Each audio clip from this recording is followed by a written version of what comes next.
तर बघा आता पुढच्या या व्हिडिओमध्ये आपण मीडिया सिलेक्ट केल्यानंतर म्हणजे ज्या वेळेला आपण इमेज किंवा व्हिडिओ सिलेक्ट केल्यानंतर आपल्याला काय करायचं आहे बघा आता यामध्ये. तर या ठिकाणी इथं मीडिया ज्या वेळेला आपण सिलेक्ट करतोय म्हणजे पाठीमागच्या व्हिडिओ क्रमांक पार्ट 1 कॉल ॲड यामध्ये आपण इमेज कशी सिलेक्ट करायची या ठिकाणी इथं ॲड क्रिएटिव्ह सिलेक्ट करून इमेज सिलेक्ट करून त्यानंतर इथं इमेज कशी सिलेक्ट करायची ते पाठीमागच्या व्हिडिओमध्ये आपण बघितले. प्रायमरी टेक्स्टमध्ये जर मित्रांनो आपण इथं आलो तर एआयचा वापर करून जो काही प्रायमरी टेक्स्ट आहे तो आपल्याला कॉपी पेस्ट करून तर घ्यायचाच आहे. म्हणजे त्याचे हॅशटॅग्स असतील किंवा जो काय आपण कंटेंट लिहिला आहे तो प्रायमरीमध्ये तुम्हाला कंटेंट तो काय करायचा आहे कॉपी करायचा आहे. या ठिकाणी मी एआयवरून हा कंटेंट काय केला आहे कॉपी केलेला आहे खूप छान पद्धतीनं. आणि त्यानंतर इथं हेडलाईन लिहिलेलं आहे कॉल फॉर होम ड्रीम म्हणजे बघा इथं बघा तुम्ही कॉल फॉर होम ड्रीम असं आपल्याला लिहिलेलं दिसेल आणि या ठिकाणी इथं कॉलचं बटन दिसेल तुम्हाला.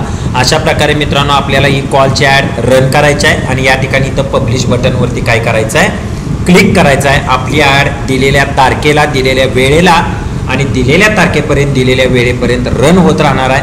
अशा प्रकारे कॉल ॲड रन करत असताना पहिल्या सेक्शनमध्ये आपण डेली बजेट डिसाईड केलेलं आहे म्हणजे सेक्शन क्रमांक 1 मध्ये आपण डेली बजेट डिसाईड केलेलं आहे. सेक्शन क्रमांक 2 मध्ये आपण अगदी चांगल्या प्रकारे सेक्शन क्रमांक 2 मध्ये आपण या ठिकाणी इथं परफॉर्मन्स गोल आहे इथं कॉल आपण सिलेक्ट केलेला आहे. म्हणजे या ठिकाणी तुम्ही इथं बघू शकताय कन्व्हर्जन लोकेशन म्हणजे तुम्हाला तुमचा ग्राहक कुठं पाठवायचा आहे. पाठीमागच्या 3 व्हिडिओमध्ये आपण व्हॉट्सअप ॲड बघितलेलं या व्हिडिओमध्ये आपण कॉल ॲड. त्यानंतर तुमचं फेसबुकचं पेज कोणतं आहे कोणत्या फेसबुक पेजसाठी ॲड लावणार आहे ते मित्रांनो तुम्हाला या ठिकाणी योग्य पद्धतीनं पहिला सिलेक्ट करायला लागेल. हेही पाठीमागच्या व्हॉट्सअप ॲडमध्येही आपण बघितलेलं आहे. त्यानंतर पुढं किती तारखेला ॲड रन करायचं आहे किती तारखेला ॲड बंद करायचे आहे ॲड कुठं लावायचे आहे ॲडचं लोकेशन काय आहे तेही आपण प्रॉपर पद्धतीनं 2-3 ॲडमध्ये लावायला शिकलेलो आहे. कुठल्या वयोगटाला ॲड दाखवायचे आहे म्हणजे या ठिकाणी मी कॉल ॲड 22 ते 58 मेल फिमेल दोघांनाही दाखवलेलं आहे. डिटेल टार्गेटिंग हा अत्यंत महत्त्वाचा पार्ट आहे फेसबुक आणि इंस्टाग्राम मार्केटिंगमधला. म्हणजे प्रॉपर नेमके ॲड कोणाला दाखवणार आहे तुमच्या बिझनेसनुसार तुम्ही त्या लोकांना ॲड दाखवा.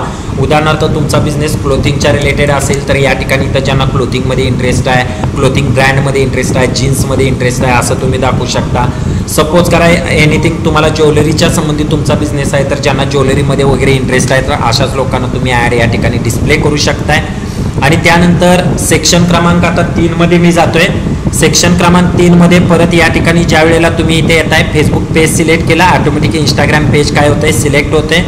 त्यानंतर इथं सिंगल इमेज और व्हिडिओ या ठिकाणी इथं मी काय केलेलं आहे सिलेक्ट केलेला आहे. प्रॉपर पद्धतीनं प्रायमरी टेक्स्ट आता या ठिकाणी इथं टाकलेला आहे. आणि जर आता या ठिकाणी तुम्ही ॲड बघितली ॲड प्रिव्ह्यू जर बघितला तर प्रॉपर पद्धतीने इथं ॲड प्रिव्ह्यू तुम्हाला दिसून जाईल. या ठिकाणी जसं इथं कॉलचं व्हॉट्सअपचं बटन येतं तसं इथं कॉलचं बटन आलेलं आहे. आणि त्यानंतर सर ते शेवटी पब्लिश बटनवरती क्लिक करा.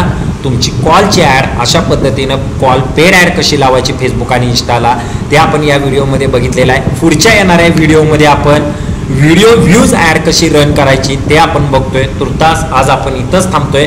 अशा प्रकारे कॉल पेड ॲड व्हिडिओ क्रमांक 1 कॉल पेड ॲड व्हिडिओ क्रमांक 2 असे तुम्ही दोन्ही व्हिडिओ बघून कॉलची पेड ॲड रन करायला शिकू शकताय. या व्हिडिओमध्ये मी इथंच थांबतोय.